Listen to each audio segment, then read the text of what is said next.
Hello students, this is your next question, that is question number 3 of the test series. ये भी unit 4 का question है.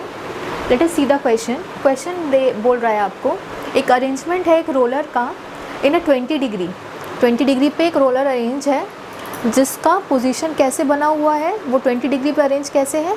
एक string, एक तार उसको खींच के रखी है एट पॉइंट ए और सी, एक वायर ए सी जो उसको खींच के रखी हुई है.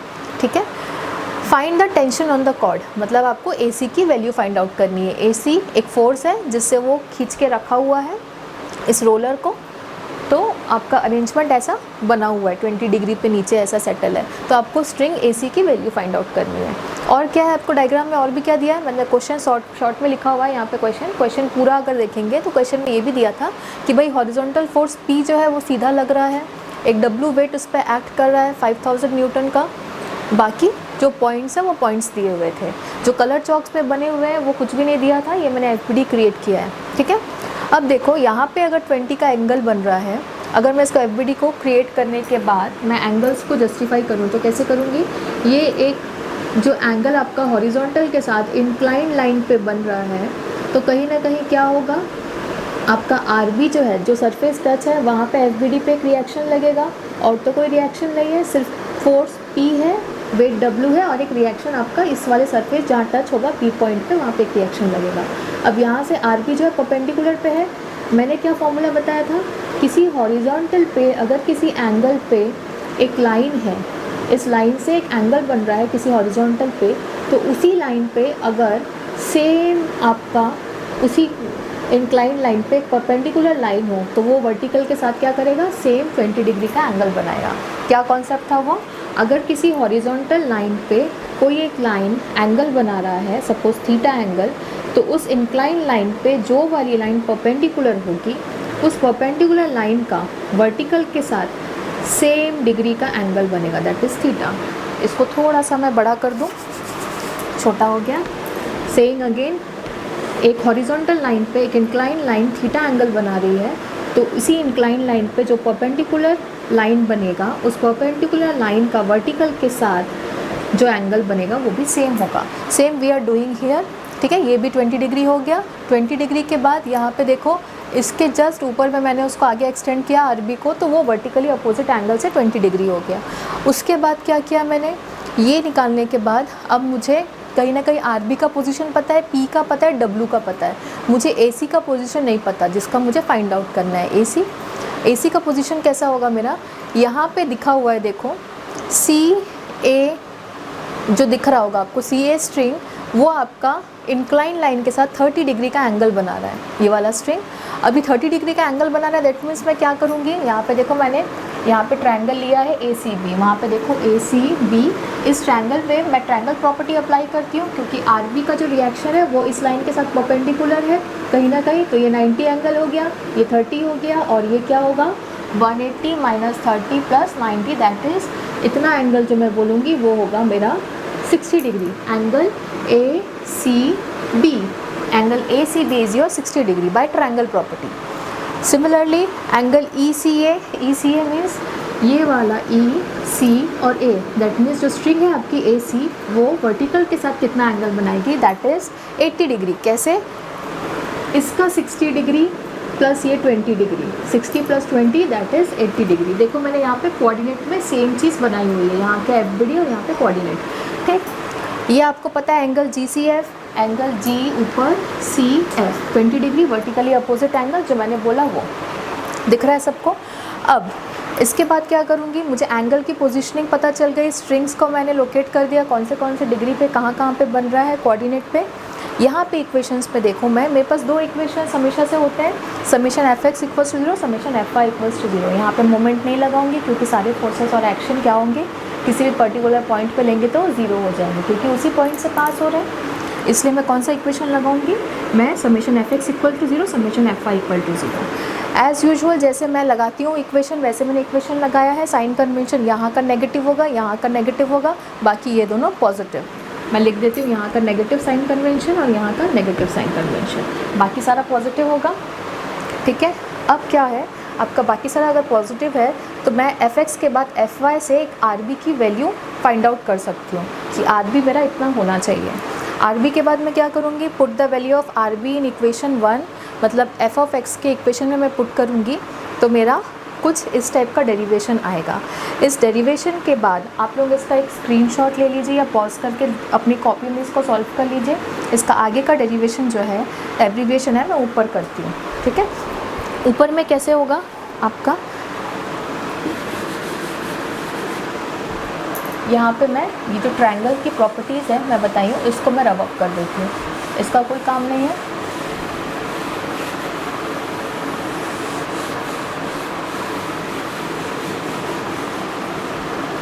अब मैं इसको अगर लिखना चाहूँ तो मैं कैसे लिख सकती हूँ उसको, 1000 plus 5000 10 20 degree equals to AC sin 20 minus AC cos 80 degree and tan 20 degree. ये मैं बोल सकती हूँ। अब मैं क्या करूँगी, यहाँ से मैं यहाँ पे लिख दिया मैंने 1000 plus 5000 tan 20 degree equals to AC को कॉमन ले लिया, यहाँ पे मेरा आ गया sin 20 माइनस cos 80 tan 20, यही आया। अब इसको मैं क्या बोल सकती हूँ कि मेरा AC जो है, AC कैसे होगा, AC को मैं ऐसे लिख सकती हूँ 1000 plus 5000 tan 20 upon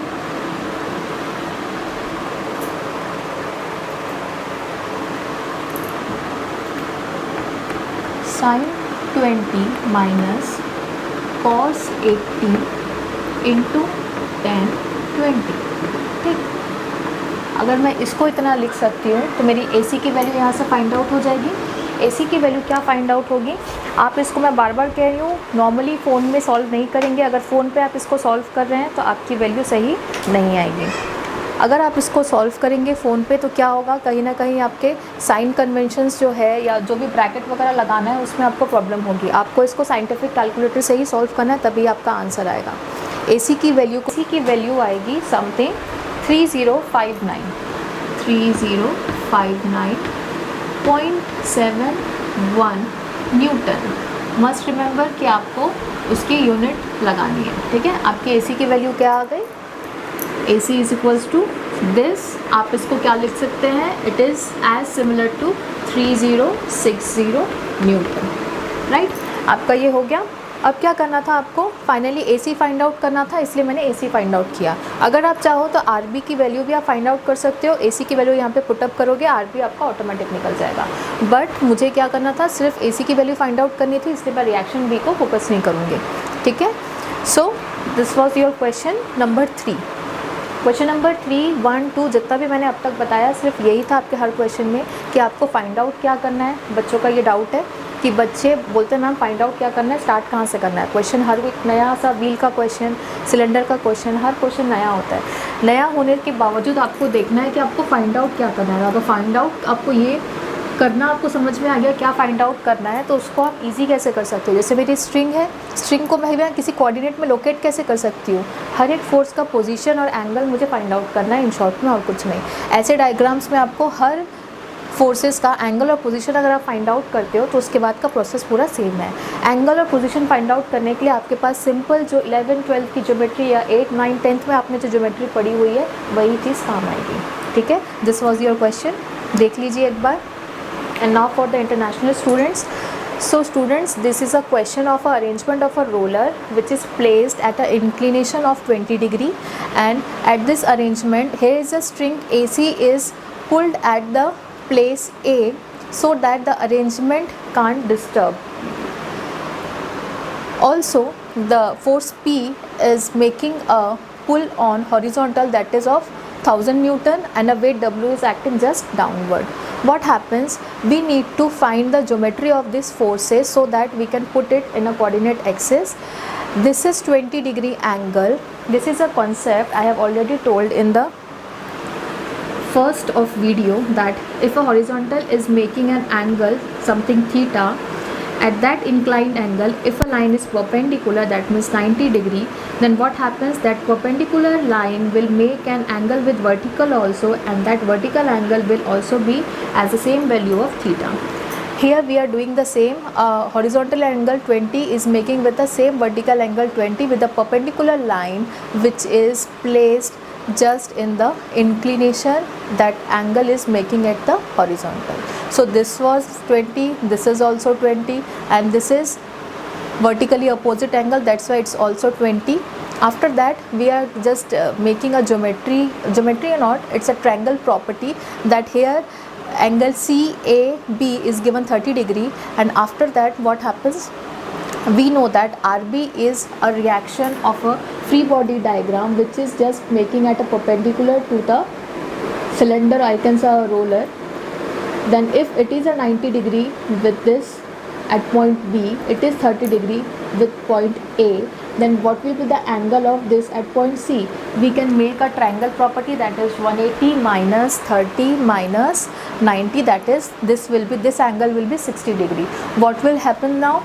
The string AC will have a angle 80 degree with the vertical. How we find that? It is 20 degree and it is 60 degree. How 60 degree? It is 30 degree given, it is 90 degree, we know because it make a perpendicular with that inclined line, and we have find this angle 60. So by adding 60 and 20 it is 80 degree. You have find the positions of the angles, you have find the position of the vectors and forces with the angles with respect to horizontal and vertical. Now you have resolved the components also. You can just pause the video and you have component resolved here. Those all components what you have resolved, you have to just put it in an equation of equilibrium that you have already read, or you have to read that there are two only equations of equilibrium, fx summation fx equals to 0, summation fy equals to 0. That is x means the forces in all x-axis that are sum up with this, forces in all y direction are sum up with this. You should remember the component resolution. If you don't, you can see it just like in diagrams whatever I had made here. If you don't wanted to pause the video, you just look at the first part of my video of this question only. You just know that how I have mentioned the angles and how I had drawn this, because I had rubbed the blackboard at this much of portion, so you are not aware of that, how the triangle property and how I have made this all angles and everything. So for that you need to just pause the video of front portion, I think around 5 to 10 minutes, I think 3 to 4 minutes, so that you need the portion, you have the portion of this triangle properties. Then as it is we are solving like just all questions we are solving. We are having two equations with two unknowns, one is substituted by other, and then solving the same equations like this. We are getting the value of AC. We need to find the force in AC which is acting on this. It's a tension force by which this inclination 20 degree is fixed with this, or it matches this roller to keep in a position. Alright, so this is your question. You can solve it by your own. You need to solve it in your copy so that you may understand everything well. Don't just see the video and think that we are be able to solve this question. You need to solve it in your notebook by your own, by looking at this video and understanding that what all concept I had said to you. Okay, thank you class.